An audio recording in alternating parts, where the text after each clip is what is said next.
ما الذي دفع النظام السوري لتوقيع هذا الاتفاق مع مقاتلي المعارضة الذين يصفهم ووصفهم في مرات عدة بالإرهابيين؟ أسعد الله مساءك سيدتي والأخوة المشاهدين بكل خير. الرحمة لشهدائنا والشفاء العاجل لجرحانا.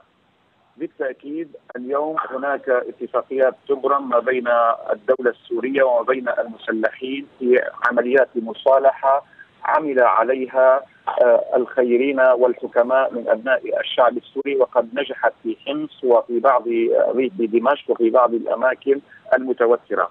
واليوم نسعى نحن جاهدين كأبناء الشعب السوري إلى رأب الصدع ووأد الفتنة وإلقاء السلاح من أجل مصالحات تؤدي وتفضي بالنهاية إلى وأد الفتنة ونهاية هذه الحرب القذرة التي يدفع ثمنها أبناء الشعب السوري. يعني سيد أنس، كان ليكون هذا الكلام منطقيا لولا أن هذا الشعب السوري لا يقصف بالبراميل المتفجرة ويعني يلقى أصناف التقتيل كلها من قبل النظام السوري. لكن السؤال، هناك من يرى في الواقع بأن هذه الخطوة دفع إليها النظام السوري دفعا، خاصة في هذه المنطقة القريبة من قلب دمشق، ترتيبا للانتخابات التي هي على الأبواب.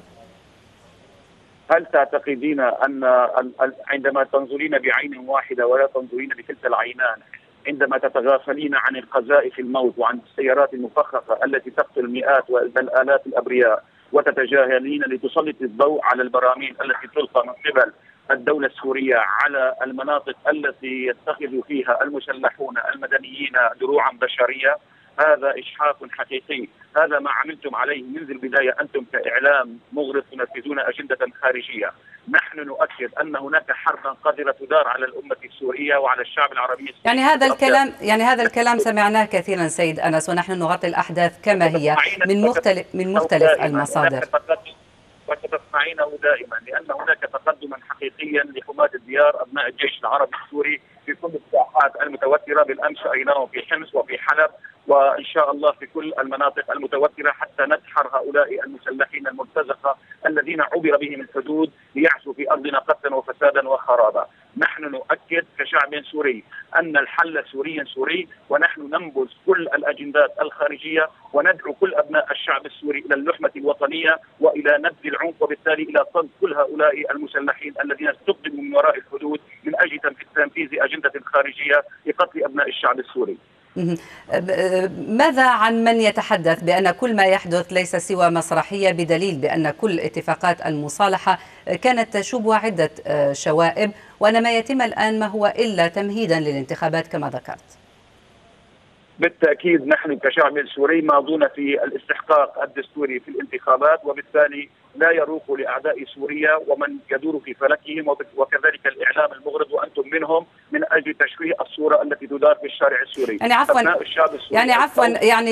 يعني سامحني، أنت تحدثت كثيرا في هذا الموضوع، أعذرني، أنت تكيل الاتهامات ونحن هنا نطرح مختلف وجهات النظر بدليل وجودك معنا السيد أنس الشامي. بالتأكيد وجودي معكم ومن أجلكم. يعني أنتم اليوم نحن نشارك معكم ومع غيركم من أجل أن نوصل الحقيقة إلى الناس، إلى الرأي العام العالمي، من أجل أن يدرك الناس أن اليوم الشعب السوري أكثر إصرارا بالالتفاف حول القيادة السورية وحول الرئيس بشار الأسد، وبالتالي نحن ندرك أن الرئيس بشار الأسد هو صمام الأمان. من أجل ذلك وضحت تماما وجهة نظرك التي تدافع عنها. أشكرك جزيل الشكر أنس الشامي، عضو مجلس الشعب السوري، كنت معنا من دمشق.